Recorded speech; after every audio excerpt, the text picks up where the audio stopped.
예, 이제 두 번째 시간 들어갑니다. 모세가 시내산에 구름 속으로 올라가서 말씀 받아가지고 제자들의 귀에 들려주시고, 그 다음에 황소를 잡아서 피를 뿌려가지고 옛 언약을 체결한 데까지 이거 말씀 봤고요. 자, 그런데 주님께서는 사람들을 바닷가 세상에서 부르셨고, 이건 애굽에서 불러낸 것이죠. 모세 때는 이방인들을 포함한 이스라엘 사람들인 믿는 이들, 곧 지휘자들을 이끌고, 지금 사역은 갈릴리에서 시작하시니까 갈릴리의 한 산으로 제자들과 함께 올라가서 거기서 복을 선포하셨다고요.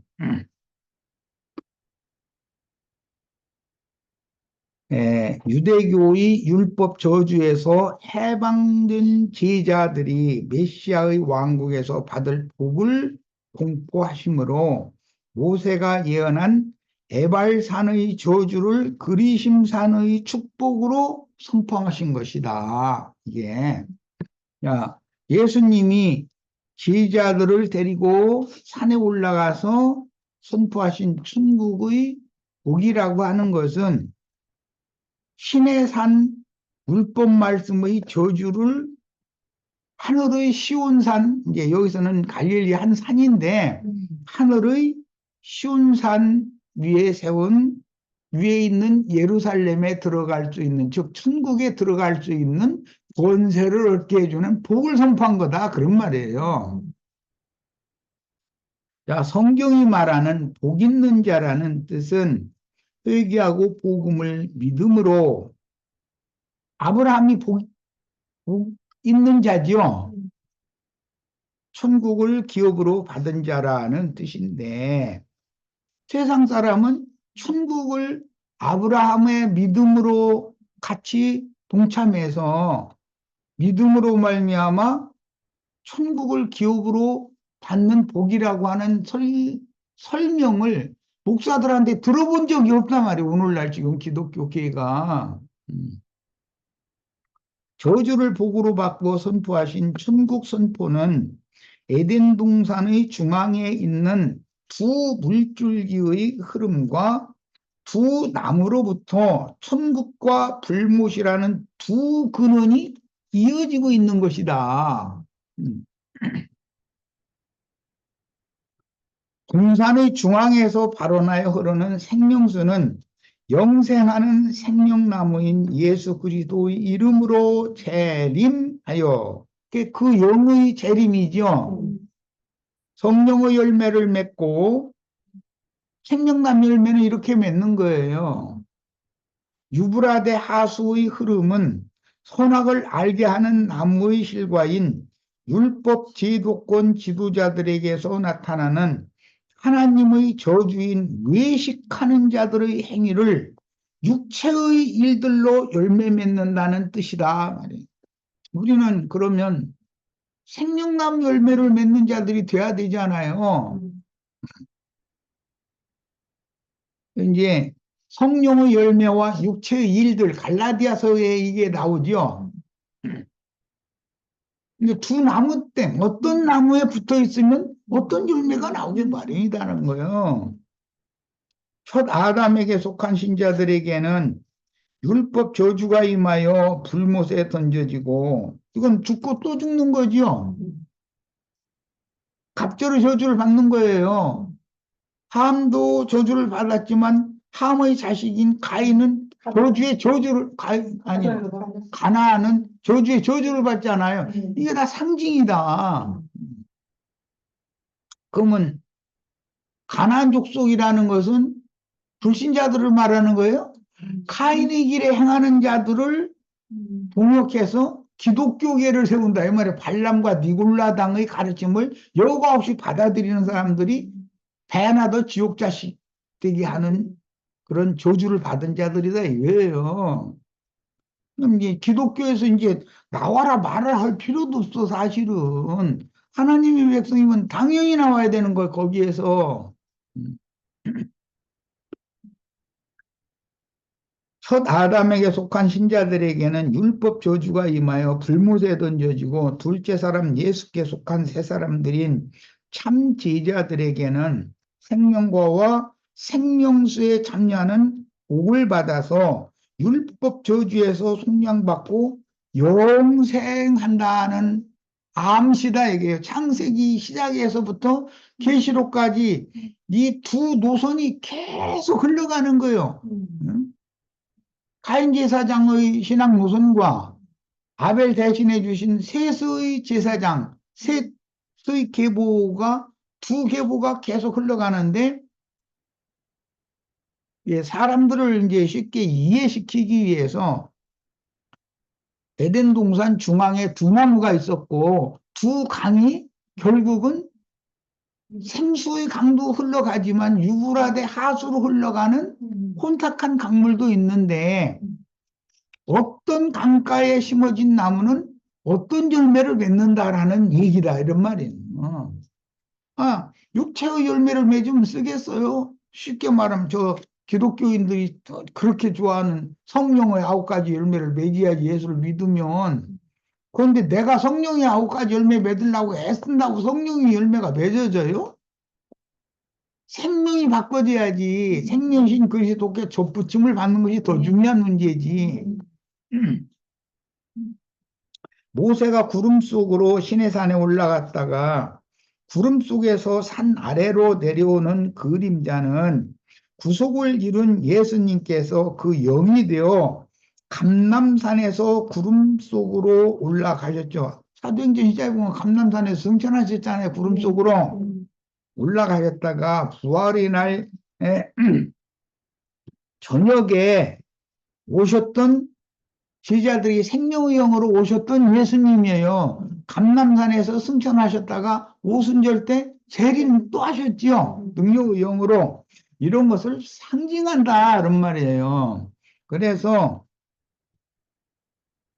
오순절에 예루살렘 교회에 재림하여 이건 능력의 영으로 오신 거예요. 부활의 날 저녁에는 숨을 새로운 호흡을 불어넣어 주러 제자들에게만 오셨던 거고 그래서 이제 그걸 초실절, 그 다음에 오순절, 이렇게 절기법으로는 그렇게 하죠. 사도들을 통해서 전도를 하심으로 교회 시대를 여실 것을 암시한다. 그러니까 천국이라는 것은 교회다. 그 말이에요. 예수님이 지금 말씀하시는 천국은 죽어서 가는 장소가 아니고 창궁 하늘 구름 속에 천당이 있는 것이 아니에요. 구름 속에는 어떤 구름은 물도 없고 어떤 구름은 물이 잔뜩 머금고 있다가 뭐 땅에 지상에 비를 내리고 이렇게 하지요. 하나님의 농장인 교회에서 익은 곡물 추수를 종결하기 위해서 반모섬의 사도 요한에게 구름을 입고 오셨죠. 거기서는 타고 오셨다고 돼 있지 않고 구름을 입은 힘센 천사 얘기가 나왔죠. 힘센 천사의 모습으로 오셔서 열린 작은 책의 말씀들인 계시록 말씀들을 열어주셨고 두 증인과 7영 7눈들을 온 땅에 있는 모든 교회들에게 다시 파송을 하시죠. 그래서 최종적으로는 땅에서 익은 곡물 추수를 주님이 하시는데 이제 14장 13절로 계시록 13절로 16절 사이에 보면 흰 구름 위에 인자 같은 이가 앉아 계시고 예리한 낫을 가지고 땅에 곡식을 낫을 휘둘러서 다 거둬서 추수해 가신다 그랬는데 구름 위에 앉아 계신 주님이 추수했으니까 구름으로 끌어올려고 하는 건 당연한 얘기죠. 그럼 그 얘기도 기독교계가 무슨 난데없는 육신의 몸의 뭐 부활과 휴거 뭐 이런 걸 주장하려 하면 저희는 죽지도 않고 휴거된대. 그 어디로 휴거되냐고는 아니 구름 속으로 끌어올려간다고 하지 않았느냐고 이러고 있어. 그러면 아니 이 설악산 그 칠분음선에서부터 날마다 가리고 있는 그 구름 속으로 끌어올려간다는 그런 말이겠냐 말이야 성경이 지금. 그러니까 이 오늘날 사람들을, 그러한에도 지옥 자식이 된 바다에 거하는 자들을 낚시질해서 건져내면은 땅에 거하는 자들이 되게 만들어가지고 바다에 거하는 자들보다도 땅의 짐승들은 배나 더 지옥 자식 되는 거잖아. 그러면 바다에 거하는 자들, 땅에 거하는 자들, 하늘에 거하는 자들이라는 말 자체도 성경에 오면 있는데도 관심이 없어. 우리는 다 하늘에 거하는 자들이 돼야 된다. 하늘에 거하는 자들한테는 복이 있다 그랬는데, 너희가 이룬 것은 하늘의 시온산과 하늘의 예루살렘에 너희가 이르렀다. 히브리서에 보면 이랬는데, 아, 우리가 이미 하늘에 앉혀졌고 하늘에 이르러 있어야 하늘에 거하는 자들이 될 거 아니야? 그들은 이미 천국이 그들의 것이죠. 이 얘기 죽은 다음에 어디로 물질적인 구름 속 어디로 올라가는 무슨 좋은 장소가 있는 얘기가 아니다 이 말이죠. 전적으로. 그럼 이런 얘기하면은 전에 어떤 자매님이 이제 나의 증거를 듣고 아니 그런 천국이 없으면 그 소망으로 예수를 믿었는데 믿는 이들의 심령과 마음이 예수님의 심령과 예수님의 마음이 연합되는 것이 천국에 들어가는 거다. 이제 그랬더니 이제 속으로 그래 되는 거야. 그게 무슨 천국이냐? 그런 천국이라면 너무 시시하게 느껴지는 거야. 그럼 말을 알아들었다는 걸 못 알아들었다는 거예요. 히브리인들의 신앙이라는 것이 주님이 나의 영원한 거처가 되는 것이 그것이 복이고 그것이 신앙의 목표인 거예요. 오늘날 기독교인들 보고 당신들이 바라는 그런 천국도 없고 그런 휴거라는 건 없다. 육신이 죽지 않고 어디로 이게 막 창공 어디로 이렇게 막 들려 올라가고 그런 일은 절대 없다. 이제 그러면은 성경을 부정할 거냐 이러고 따지는 게 눈이 막 땡그랗게 떠가면서 음? 성경에 천당으로 구름 속으로 끌어올려간다고 데살로니가전서 4장 보자고. 구름 속으로 끌어올려간다고 돼 있지 않냐고. 아, 돼 있지. 그 말씀이 계시록 14장 13절로 16절에 아주 설명이 더 정확하게 돼 있고 흰 구름 위에 앉은 이께서 낯을 휘둘러서 땅의 곡식을 걷어간다고 이제 이렇게 돼 있지. 문자로만 그것을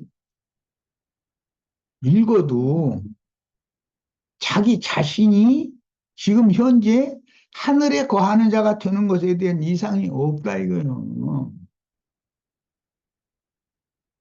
참 하늘은 예수님의 영과 마음을 말하는 거예요. 다 우리가 첫 아담의 저주를 떠나서 둘째 아담 예수님의 복을 다 받아서 그리스도가 우리의 영생하는 처소가 되는 이상이 믿음으로 이루어져야 돼. 지금 말이야, 지금. 이것이 이루어져야 돼. 이게 이렇게 중요한 거예요. 계시를 함께 받은 일곱 영, 일곱 눈들을 대언의 영으로 사용하여 이방의 충만을 채우시며 대언자들인 증인들, 순교자의 수를 채운 후에 이방인의 때를 종결하고 인맞은 12지파의 새 시대를 시작하십니다. 시대가 율법과 선지자의 때까지는 율법 시대죠. 그 다음에 이방인의 때가 오고 그 다음에는 인맞은 이스라엘 12지파의 새 시대가 온다는 거예요. 야, 이렇게 성경은 명백하게 기록을 하고 있어서 어느 때라는 것을 기한이라는 것을 하나님이 정해놓고 그 때와 기한에 맞춰서 어떤 종들을 그 시대에 그 세대 사람들에게 보내서 자꾸 천국으로 하나님 나라 안으로 이 저주 아래 있던 사람들을 불러낸 얘기잖아요. 지금 빼내는 얘기잖아. 그런데 반대편 사람들의 거짓말을 듣고 자꾸 더 큰 저주, 갑절의 저주 안으로 저쪽으로 반대쪽으로 자꾸 다 달려가는 거예요. 많은 사람들이. 그러면 그런 사람들을 생각할 때 우리들이 열정을 가지고 하면 한 명이라도 전도를 해서 빼내야 되겠다라는 사명감이 좀 우리 형제 자매님들 이런 시간을 통해서 더 분명해지시기를 바라요. 이 문제 때문에 마태복음 5장 그 산상수훈 뭐 산상교훈이라고 하는 그 말씀의 마지막 부분 박해를 받는 천국 복음을 전파하는 문제 때문에 박해를 받는 사람에게는 상이 크다 그랬어요. 기왕이면 우리 형제 자매들 예수 믿었으면 기왕이면 큰 상 받아야지. 그렇잖아요? 다 그렇게 되시기를 바래요.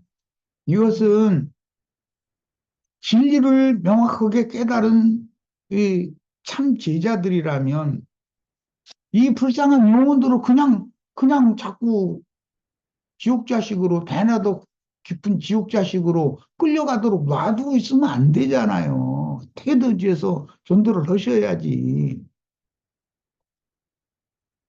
아, 주님은 불꽃 천사들인 온전케 된 의인의 영들 주 안에서 자던 성도들과 이기는 자들인 구름과 같이 허다한 증인들을 영광 중에서 구름 수레로 타고 오셔서 이방인의 때를 종결하고 입맞은 12지파의 새 시대로 전환하는 역사의 주인으로 나타내실 거예요. 그런데 지금은 임하시는 중이지만 뭘로? 그 종들이 전하는 말씀을 통해서 지금 주님이 임하시는 거예요. 믿는 이들에게. 그러나 믿는 이들과 함께 주님이 그 영이 되신 진리와 생명의 성령이신 주님이 영광 중에 나타내시는 때가 온다 하는 거예요. 그 이방인의 때가 종결되면 나타내시는 때가 온다. 그런 말이에요. 교회 추수를 마무리하여 은혜의 시대를 종결하고 인맞은 이스라엘 12지파의 새 시대인 살렘 왕의, 이건 예루살렘 왕, 예, 구약의 그 잠언 전도서 이런 데 보면 예루살렘 왕, 뭐 솔로몬의 아가라 뭐 등등 이렇게 돼 있죠. 예, 잠언도 그렇게 돼 있고 공의와 공법을 집행하는 새 시대를 시작하여 세상 나라가 주와 그 그리스도의 왕국인 그 천년 기간에 성취될 주님의 왕국을 실현한다. 내가 이것을 자꾸 강조하는 건 이제 때가 곧 너무 눈앞에 와 있기 때문에 이거 강조를 안 할 수가 없어요. 물론 다음 세대로 또 이어갈 수도 있지만 그러나 우리는 나의 시대가 마지막이다라고 늘 생각하고서 신앙생활을 해야 되는 거예요. 그런 열정을 가지고 전도도 하셔야 되겠고 구름같이 허다한 증인들에 대해서 마태복음 17장 1절로 13절, 오바댜서 1장 17절로 18절, 데살로니가후서 1장 7절을 인용했는데 뭐 히브리서 11장 1절에서 12장 1절까지 그게 다 구름 같은 증인들 얘기죠. 야, 이런 것들을 우리는 다 성경 구조를 암기하고 다 자신 속에 가슴 속에 이거 다 저장해 두고 계셔야 돼. 이 은혜의 때는 이방인의 때이고 사탄의 사자들을 통해서 은밀한 활동을 하도록 마귀가 지금 신부 목사들을 통해서 은밀하게 활동을 해서 멀쩡한 사람들 배나더 지옥 자식으로 지금 끌어가는 중이죠. 하심으로 온 세상의 교회 중에서 온전케 된 의인의 영들인 구름과 같이 허다한 증인들이 동역을 통해서 이기는 자로 기르시며 이것은 교회에서나 양육을 해야 되기 때문에 이제 교회가 할 사명이에요. 천국을 상속받을 왕 같은 제사장들을 빼내시는 은밀한 일을 행하시는 중이다. 교회로 불러내서 세상에서 교회로 불러내서 교회에서 양육해서 거룩한 성 새 예루살렘으로 취하여 가시는 내용이죠. 자, 그런데 여기서 이제 교회라고 그러면 예배당 성당제 놓고 그게 교회라고 그러니 이 사람들한테 이 교회에 대해서 어떻게 다 설명을 하겠어. 교회라는 것은 성도들의 모임을 말하는 거예요. 예. 무슨 타락한 세속 사람들의 모임이 교회가 아니요. 응? 또 세속 사람들이 돈 내서 건축한 무슨 건물이 그게 교회가 아닌 것은 그건 말할 것도 없는 거고. 타락한 육에 속한 사람들이 많이 모인다고 해서 그게 교회냔 말이요. 그것은 귀신의 집이지. 아웬이잖아, 거기는. 음. 교회 추수를 종결할 때는 공개적인 활동을 허용하신다. 공개적인 활동을 어떻게 허용하시느냐. 바다와 땅의 짐승들이 권세를 잡고 짐승 때가 온다 이거예요. 그들을 통해서 그들이 하나님의 낫으로 쓰임받을 수 있죠. 그들을 통해서 진실한 지지자들을 다 잡아다 죽이는 거예요. 그런데 그들이 그렇게 하는 것은 주님께서 세우신 좋은 선지자들이 앞에 그런 일이 있을 거라고 예언을 했기 때문에 그 일이 이루어지는 거다, 이거 반드시. 짐승들도 마귀도 하나님의 손에서 유용하게 쓰임받는 거예요. 필요에 따라서. 그리고 이제 교회 추수를 마친 후에는 마귀를 결박하여 그 천년이 차기까지는 무저갱에 가도 활동을 할 수 없게 하신다. 이제 이랬는데, 무저갱이라는 것은 타락한 인간의 욕심을 말하는 거기 때문에, 육적 자아를 말하는 거기 때문에, 모든 사람들이 지금 이 시대에는 육적 자아 속에서, 육체 속에서 마귀가 왕노릇을 하지만, 오는 새 세상에서는 주님의 은혜를 입은 사람들이면 왕노릇을 묻는다는 활동할 수 없다라는 거 아니에요. 그러면 예수님이나 믿는 이들을 세상 끝날까지 시험하는 시험이 있다는 거예요, 없다는 거예요. 천년왕국에서는 예, 시험이 없다 그런 말, 시험이 없다는 말은 인간 삶이 지금보다 더 윤택해졌다는 말이요, 살기가 힘들다는 말이에요. 우리가 지금 잘 사는 것 같죠? 그런데 지금보다도 훨씬 더 잘 살고 수명도 늘어나고 얼마든지 인간 문화는 더 발전할 거다라는 말이에요. 그때 사람들이 쓸데없이 욕심내지 않아도 먹고 산다는 아무 지장 없는 좋은 세상이 온다는 거예요. 오는 세상에서는. 그런데 이제 이런 것만을 생각을 하는 사람들이 있어요. 여호와 증인들이라고 그러는데 무슨 과실나무 밑에 가서 실컷 이제 그 기타나 치고 이게 놀다가 지쳐서 이제 잠이 들면 배가 이제 고프면 눈 뜨자마자 입을 슬쩍 벌리면 자기가 먹고 싶은 과일이 입속으로 쏙 떨어진다네? 아니 그 나무 밑에 무슨 그 나무 과일이 떨어진다니 몰라. 그런데 무슨 자기가 상상하고 있는 뭔 좋은 나무 과일이 떨어진다고 이런 이거는 무슨 초등학교 무슨 2, 3학년 아이들만 돼도 그 말도 안 되는 소리라고 다 그럴 거예요. 그런데도 그걸 믿는 사람들이 그렇게 많아요. 여기서 이렇게 떠들어대는데도 내가 하는 소리 믿는 사람이 왜 이렇게 없는지 모르겠어, 나 정말. 사람이 그렇게 엉뚱한 짓을, 하나님이 그렇게 엉뚱한 짓을 하는 하나님을 왜 믿어? 하나님 무슨 귀신도 아닌데, 잡신도 아닌데, 모의 추수를 종결할 때는 짐승들의 공개적인 활동을 허용을 하시는 것은 땅에 익은 곡식을 거둬들이기 위해서 그들을 쓰시느라고 그래. 그런데 지금 나는 주님의 손에 붙들린 날카로운 낫이지요. 야, 이 말씀이 선포가 됐기 때문에 말씀을 하나님은 그 중선지자들을 보내서 말씀을 선포하게 하셨으면 하나님이 거짓말하는 하나님이 안 되잖아. 그러니까 그 말씀을 이루기 위해서는 짐승떼를 두시고 짐승들을 들어 쓰신다 그런 말이에요. 그런데 이 짐승들은 예수님의 말씀에는 너의 육신의 몸을 죽여도 너 영혼을 얻지 하지 못하는 그들을 두려울 필요는 없다. 그 죽음이라는 것이 두려울 일이 아니다라는 거잖아. 예수님 그런 죽음을 두려워하지 않는 분이었잖아요.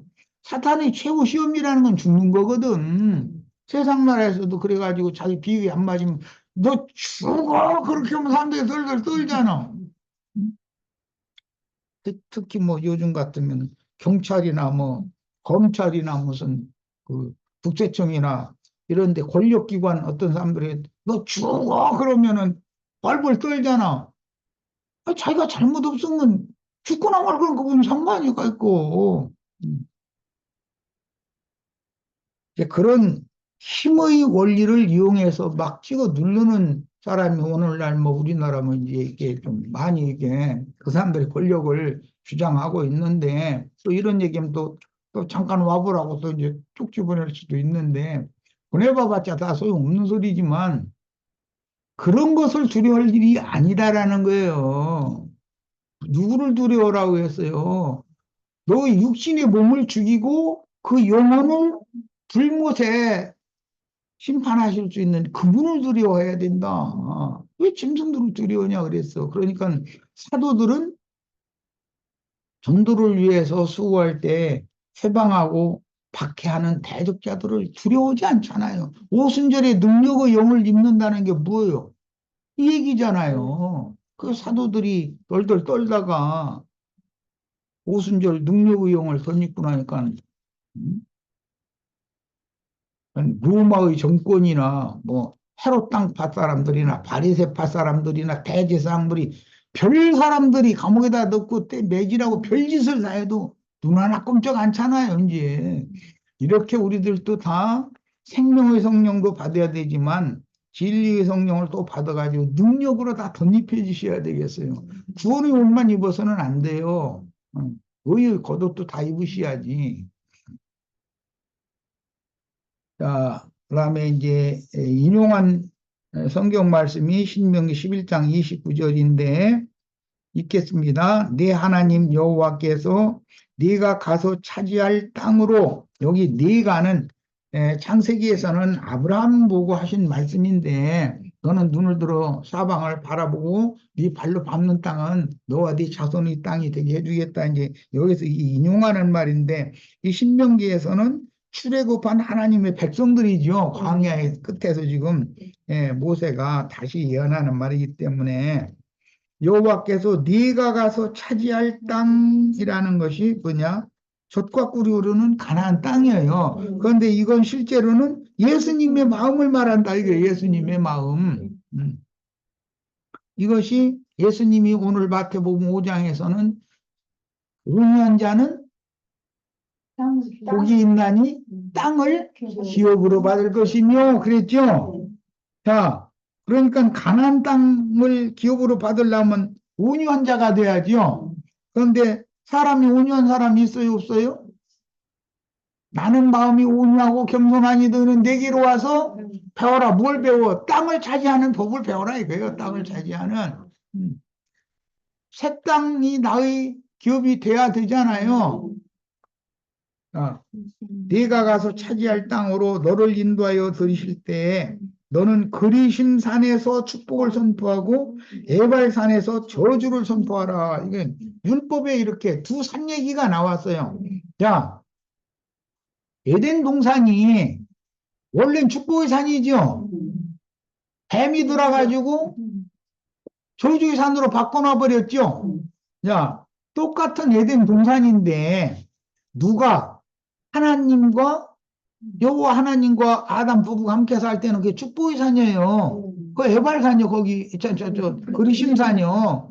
그런데 마귀가 돌아가지고 아담 부부는 쫓겨나고 마귀 새끼들이 거기서 차지하고 앉았으면 그건 저주의 산이 되는 거죠. 이 얘기다 이 말이에요. 지금 오늘날 세상 교회라는 것은 무슨 산이에요?